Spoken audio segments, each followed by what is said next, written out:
Sa takot lang ako na baka'y mahuli. Ayokong magsisi. Hello po. Ayan, nakain na po ang aming mga mamimitas. Sumasugid naming mamimitas. Napakalulupit. Ah? Ang babata. Oh? Napakalulupit niyan ha.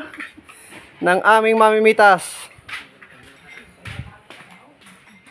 At ito po ang amin ang ngayong napitas sa araw na ito, mga kanitib. Ito po oh. Medyo marami-rami na po ngayon at araw-araw po namin dinidilig. Ngayon po ay naka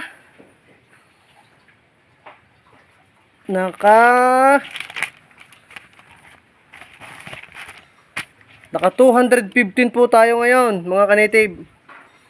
At baka po maganda-ganda bukas lalo at padami po ng padami ang ating mga napipitas. Happy farming po, mga kanitib.